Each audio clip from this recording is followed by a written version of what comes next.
Hey guys, welcome back. It is Teasdale here, and today we have got another video with Lord of the Rings set just around the corner, and obviously the full set list has been spoiled. I've wrote a couple of articles about certain card highlights and potential archetypes that you might see, so please check those out on cardsrealms.com. As you can see, the link in the handle over here. You can also see the logo just here, which please, it'd be great if you can just show some support to the articles that obviously it takes me so much time to obviously go, and I just want to share them out with and my opinions and thought processes in all over it, to be fair. Obviously, I've only been able to write a couple of things about certain articles, so that's kind of why I want to release this video, just to kind of give you the in-depth deck, like, card choices, and all that sort of stuff. I've obviously devoured a lot of Lord of the Rings content. A lot of the top fives have been great to watch, and a lot of the thought processes I haven't even noticed, and I didn't recognise until obviously I'd got some combo interactions. So we're going to honourable mention some of those. Also, I have noticed a lot of people mention certain cards, so I kind of want to highlight those and how personally I see them as traps. I don't think they're particularly. Some of them are pretty bad, personally. Some of them are quite. I don't. I also want to say I guess they look quite good initially, but I do think overall they are traps. But we will kind of dive right into that. And also, if you want to check out anything to do with challenges and other tournaments like that, please check out the Casting Commons podcast. It'll be great if you can show some love and support. We are on Spotify, we're on Amazon, all that sort of stuff. So we greatly appreciate it if you could show us some love. Much appreciate that. It is Casting Commons podcast. I also do the videos up on YouTube, and this video will be replacing the Wednesday slot because me and Reese are currently away. So, without further ado, let's dive right in. First of all, I would like to dive right in straight into the traps. Two cards that I do think, there is only two, that I do think are traps. One more so than the other. And the first one is Shire Terrace. When I seen this card come out, a lot of people were saying, this card's great, this card is the new Ash Barons, it's going to be additional Ash Barons, all that sort of stuff. It ain't. I'm sorry. Sorry to burst everyone's bubble. This is a 5-colour panorama. So panoramas have been around from Shards of Alara block for a very long time. And for as long as I personally have been playing Pauper, I have never seen a panorama C player. And the only reason you would realistically see this C player over a panorama is if you are a what's the word? Not a shard, like the enemy coloured, like Bug and Sultai or Abzan, all that sort of stuff. So I don't really see this same player. And also, if you were more than 3 colours, and at that point, like, do you really want this? This card's just not it. This card is not it. Please do not put this card in your deck. You'll be very, very, very disappointed. This is the first one that I want to get out the way. This card is bad. You will very rarely see play. If people want to try it, they haven't realised panoramas are in the format. So if you do see this in someone's deck, it is pretty much a panorama. And they probably could have played a panorama from the get-go. So I don't really see this paying off. It is obviously in Evolving Wilds you can tap for colours, which isn't nothing. That is for sure. It is definitely not nothing. But I just don't think overall it's a player. Especially if you can see it in a deck and you think this card should be this card, then I'll be amazed. Anyways, moving on. That is the one thing I want to get out of there. This is one of the traps. The second one is less so of a trap, and people might be quite surprised on this. And this is Improvised Club. I am not a fan of this card. This card looks like a Shrapnel Blast, but it's actually just a Galv Blast. Basically, it's a 2-mana Galv Blast. You are playing an artifact-based deck, yeah, okay, fair enough, you probably might have creatures instead of artifacts, but it's basically a Galv Blast.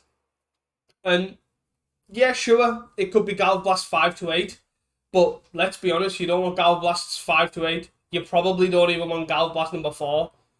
So, yes, it does look good. it does look like a Shrapnel Blast. Like, look at me, I can throw Burn at the face, and I can just play an artifact-based Burn deck. Sure. But overall, I don't think you want this card. Like, if you are playing this card, if you're playing this in like a mono-red deck, in your Pinger Burn or your Kuldotha Burn, how many times is this card going to be better than Fire Blast? Say it's your third copy of Fire Blast. Probably not. If you're playing Galv Blast in your Kuldotha deck, congratulations. It always was the worst burn spell in Kuldotha Burn anyways, because it was quite awkward to get going. And there was a lot of times that you end up shocking your opponent as opposed to Galv Blasting them for 4. So, again, well done. If you manage to sack a Goblin and deal 4 for 2 mana, congrats. Like, there is going to be situations where you're playing against this card and you're thinking, wow, that was actually quite good. No, it wasn't. If it was something else when they're building their decks, personally, I just think it'll be better as that card anyways. This card to me doesn't scream I am better than these cards. So I just think it will look okay and be passable, and a lot of people will try this card, but I overall just think this card will probably not be better than the other options you have available. Like, I don't even think this is probably better than Lightning Bolt. So if you're playing this in like Affinity, for example, just play Lightning Bolt, you're probably just equally as impressed. Like, the downside of sacrificing an artifact or a creature is pretty big, to be fair. Everyone thinks because Deadly Dispute's around, everyone's just like, oh, you've got loads of artifact fodder. Sure you do, you have a bit, but would you rather be sacrificing an artifact to deal 4 to something, or drawing 2 cards and making a treasure? Because I know which one I would rather be doing. And I just don't think this card fits that slot. I do think it looks okay on the face, and a lot of people are going to play this and be like, oh, wow, look, it did okay. But overall, I think this is a trap. If you're playing this card in your deck, consider other options and see what else is better, because I think you'll find in all those decks, it'll be something else. That's basically it. My next one is the ring payoffs. I have only put 3 on here. There's obviously the Mana Rock that tempts you. There's the 3 mana 3/2 for 2 and a black that tempts you when it enters.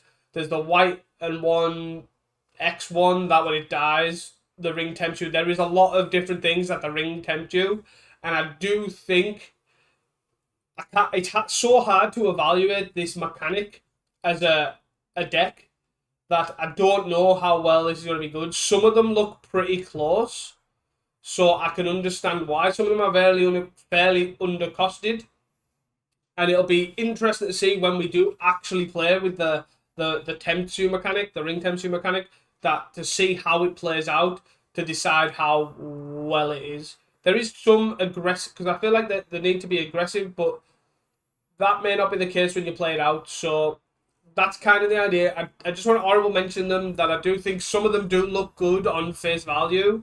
Like Slip on the Ring looks okay, like a Flicker. Sam's Desperate Rescue seems okay. When you look at it, they seem like they've got a bit of value to them. So I can understand why these cards look tempting, without a better word for it. That these might be what you want to play. And that might be the case. I just find it too hard and too difficult for majority of them to evaluate on face value without playtesting them, because it is an interesting mechanic. Anyways, moving on, we have the food payoffs. So I just want to touch on this as an honourable mention because I did write about it. I do think there is potentially something here. We have more food payoffs with Ace-Father Farmer, Mushroom Watchdogs, which aren't really, like, they are okay. So it would be interesting to see how they do eventually end up playing out overall. So I just want to touch on these. There could be some sort of deck there. Who knows? It might build upon like the Black-White Food Gates deck that we've already had. So just want to touch on that is an option. Moving on, these I kind of cheated a little. These 3 I couldn't decide for 5th place, so I kind of want to either honourable mention 2 / put 1 in 5th place, kind of. I feel like these cards are pretty good, and I couldn't decide which one I wanted in 5th place out of all 3. So we'll just go through all 3 and assume that all of them are in 5th place. So the first one is Quarrel's End. This card... Oh. Scratch that, guys. It is, in 5th place, is Rally at the Hornburg. Sorry, the sun and the heat is getting to me, and I just seen make a 1/1 white token, make a white human token, and I assumed it was the same card. This was the card that I was actually meaning, and I was quite confused at the start there. But yes, basically this is one of them that's kind of there, and I didn't consider this card as an option, to be fair, originally. But checking out Stompy's top 5, and also checking out obviously his Twitter, he showed me, he tweeted an interaction and explained an interaction with obviously Swift Spear on 1, Burning Tree, or as many Burning Trees as possible in that slot. Then Rally at the Hornburg gives Swift Spear haste, even though it has it, and all the Burning Trees, and the 2/1/1s. And then this also triggers the Swift Spear prowess. So that can be a lot of damage. So even if it is just Swifty, 1 Burning Tree plus this, you are looking at basically 6 points of damage, turn 2, which is pretty nuts. And you get 2/1/1s, you get a 2/2 as well out of this. And also, as we know, the 2-drop is fairly compact. Like, it's very built up at this point for the red decks. So it might actually not end up seeing play, but it is a cool interaction that I just wanted to mention and is pretty close to being playable. Next one is Birthday Escape. This is a surprisingly weird one because I couldn't really evaluate the Ring Tenchu cards, but this one basically is quite interesting because the first Rings Tenchu line on the ring is basically the creature's legendary and it has Skulk, so it basically can't be blocked by anything with greater power than it. So this seems like an interesting potential addition for Tyler's Tribe, where you can just use it to draw a card so you don't lose a card, which is obviously great with the whole discard mechanic of Tyler's Tribe and Inside Out. But then it also makes the Tyler's Tribe legendary, so it can't be cast down. And it also gives it Skulk. So basically you can just... go, here you go, here's my dude. It now can't be blocked by anything that's got 2 power or more. Attack for 1. And then once they've declared no blockers, you do all your discard shenanigans and then you Inside Out it to kill them. So that seems at least fairly interesting enough to test for Tyler's Tribe. So it's definitely an option. And definitely a sweet one. And that is just the baseline of that card. It is blue, so there is a potential that it could go in Fair, for example. Making sure you can push through ninjas. All that sort of stuff. So there is definitely options with this card, for sure. And moving on to what I thought was my actual 5th, but is Troll of Khazad-dûm, I'm going to say.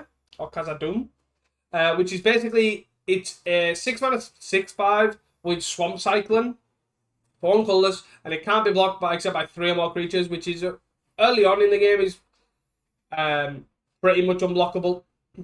Swamp Cycling, and the reason why I'm saying this is because it's a card that have potential to go with, like in a Reanimator package. It cycles itself, so it puts itself into the graveyard. It gets you your 2nd land drop, so you play a land, you Swamp Cycle this for a basic swamp, or even a Witch's Cottage, or any of the Green X jewels, like you could get a Woodland Chasm, I think it's called. Whatever. But it also sets you up for turn 2 Exhume with no shenanigans.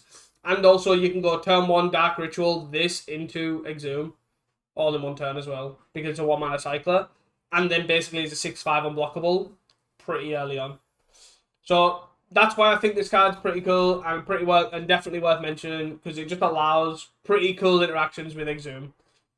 And moving on to 4th place here, we have Lorien Revealed.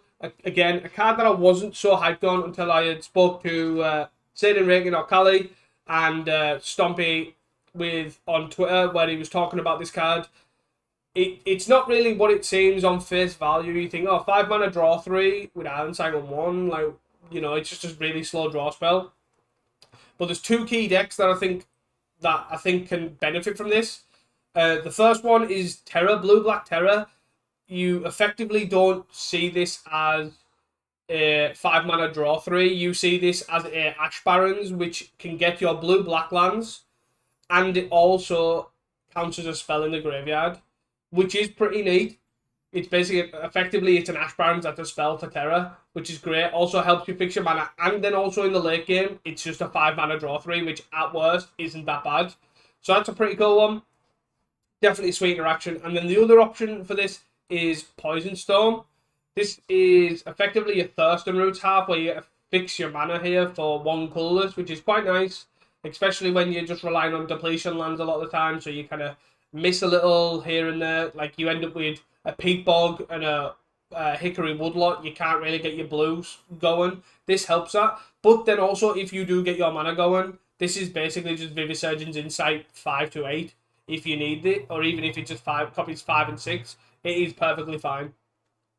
5 mana is not out of the question for Poison Storm, so this is definitely a sweet one and one to keep your eye on. I wish I kind of kept it higher, but I do like the other cards a lot, and first and second is pretty much locked up. The third place I was kind of hyped on, because I do actually really like this card, I just don't know where it fits, but this could easily be the third place slot in the future, if you how it turns out. So moving on, number 3 is Elven Farsight. I haven't seen a lot of people talk about this card, but I do actually quite like this. I don't really know where it goes, unfortunately, but effectively I read this as like almost in the right deck, it is a green preordain. But what this one deck that springs to mind is probably something like Ponza. It's a card that in that deck could basically be a green draw a card, because you don't care what creature you draw most of the time. Like, obviously, sometimes you don't want an Arbor Elf or whatever, but drawing a card being a Landmore Visionary, Avenging Hunter, Boredom Party, Altar Saw, all that sort of stuff, or if you're going back to Cyril's Pac-Man, all these sort of things, like, you don't care about that. You don't care if you draw them, they're fine. But it also, whilst drawing your card, it also sets up your cascades while doing so. So you get a look at the top 2 cards, effectively. You get a look at the top 3 cards, draw one of them, and then cascade into the other, potentially. Because it is also 1 mana, it is fairly easy to go play this, cascade into Boredom Party, or play this, cascade into Altar Saw. And that seems really strong to me. And then if you get 3 cards that you don't like, just 3, there you go, and you can blind reveal if you want to take the chance. I do think there is potential for it to go in other decks as well. Like, scrying 3 and drawing a creature isn't bad, but I guess a lot of green decks out there kind of only want to draw massive amounts. Like, walls and elves just want to draw an insane amount of elves and walls. So I can see this probably not finding a home, but I do think the card's really strong, and it is just finding that right home for that deck.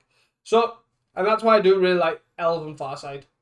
Moving on to number 2, which might be fairly obvious to a lot of you. This card I'm very hyped on, and this is Lembas, if I'm pronouncing that right. This is effectively a Golden Egg / Ica Wellspring-esque card. So 2 mana, when it enters, scry 1, then draw a card, is strong as it is. And the food aspect, again, the 2 mana sack, gain 3, is also fine, especially when Burn's about. It's never going to be bad. But also, when it's put into the graveyard from the battlefield, shuffle it into your library is really strong. So with that, I think in certain decks where you want to scry draw, like you want to basically, you don't want to just draw an amount of cards. So Ica Wellspring, for example, in Affinity, you kind of play it, you draw 3 cards. You drew 4 cards, including the initial draw of the Wellspring. Where this, you get 1 less card, but you get a scry, so you get to control your draws a little bit better. And it also shuffles in, which is not nothing. So I do think there will be some Affinity builds that will use this instead of Ica Wellspring. Potentially things like the Affinity builds that have like Breath Weapon, they have Negate, or more general like tech cards in there. Because there'll be some matchups where you don't want those cards, so you want more card selection than just raw card draw.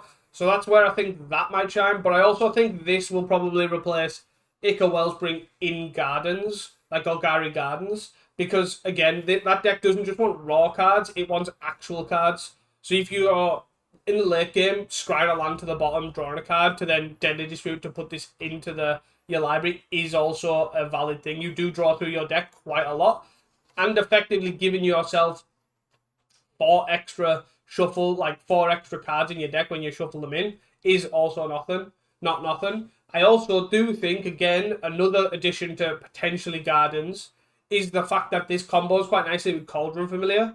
and there may be some sort of engine that you might want to play Lembas and Cauldron Familiar in some numbers, and potentially like Golden Egg or Ginger Brew if you want to go to that extreme, where you do get like inevitability. Basically, you get to play this, scry, draw a card, sacrifice this to the Cauldron Familiar, bring it back, shuffle this back in. When you draw one again, you're away again. And it just eventually gives you that inevitability as you're just going through.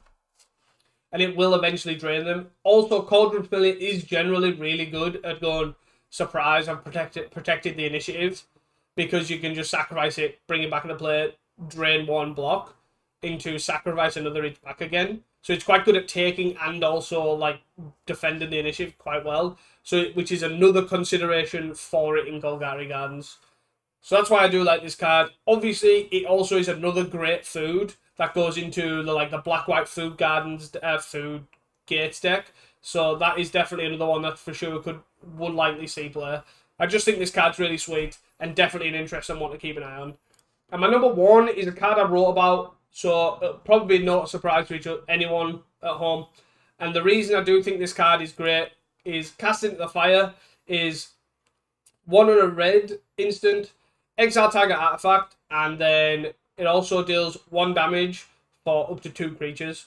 So this is effectively a deal 1 to 2 creatures, exile target artifact. So instantly, my initial reaction goes to Shattering Blow is in pretty much every red sideboard. This card is just an instant upgrade to that, and so you're instantly going to see infinitely more. It's going to go into more decks already. My next thing is Smash to Dust. However, it's not a direct upgrade with Smash to Dust, because it doesn't deal 1 to everything. So if decks go seriously wide, Smash to Dust will be a consideration, and it also hits hexproof creatures. However, this is an instant. It also exiles the artifact, and along with other things like that makes it much more of a consideration in an open meta. Like, this is still equally as good against things like Squadron Hawk, Corgate decks, White Weenie. I would say it's probably better than Smash to Dust in that respect, because it is an instant. You can react to the Basilisk Gate trigger. Like, there's a lot of different things you can do. And Smash to Dust, however, does get rid of a lot of them against like going wide, like Elves, and if White Weenie does seriously go wide against you. So there is pros and cons to both, but I do think overall this card is much more versatile in the main deck. And then finally, you have other decks like Ponza, which run Deglammer and Natural Obsolescence. And they also run like Twin Silk Spider and Penumbra Spider. So and basically the reason why I'm mentioning Penumbra Spider and Twin Silk Spider is they are both great against fairies and also like Corgate decks with flyers. And most flyers in Pauper are X1s. So you've got Spellstutter Sprite, Squadron Hawk, bird tokens from Battle Screech, Fairy Seer, all that sort of stuff. So basically this card could easily look at replacing those cards, i.e. the Penumbra Spider and Twin Silk Spider, or it could look at replacing the Natural Obsolescence or Deglammer, because they hit the artifact, the bridges out of Affinity, and that's their main purpose. So basically what that means is, depending on what you want to verse, you can either have 4 Deglammers, 4 Cast Into Fires, and you get game against Bogles because it hits enchantments. You get game against the fly index with the deal 1, and you also still get to have 8 exile artifact effects, so Natural Obsolescence just gets a lot worse. So that makes it a bit more interesting, a bit more appealing in the sideboard for Ponza decks, etc. And I just think this card will see a lot more play in non-blue red decks, because obviously it could replace not Fire and Ice, but like Smash to Dust, Natural Obsolescence, Deglammer, Twin Silk Spider, and also Shattering Blow. All cards which are widely played in Pauper, and this card definitely competes with a lot of those. So this is why it is my number 1 pick. And then obviously my number 2 pick was Lembas, which was a close second, because it's a card that goes straight into a deck that I love. So that's it for the top 5. I do apologise about the first honourable mention being the wrong Humans card, but again, the heat's got to me, and it is getting on. I am just about to get started to go on holiday, so that is great. Anyways, guys, thank you guys for watching, and please don't forget to hit that like and subscribe button and hit that notification bell so you do not miss an upload Obviously, this content is coming to you while I am still on vacation or holiday. So it is much appreciated that I do not want to ever let you down with no uploads. So I will see you guys next time. Peace.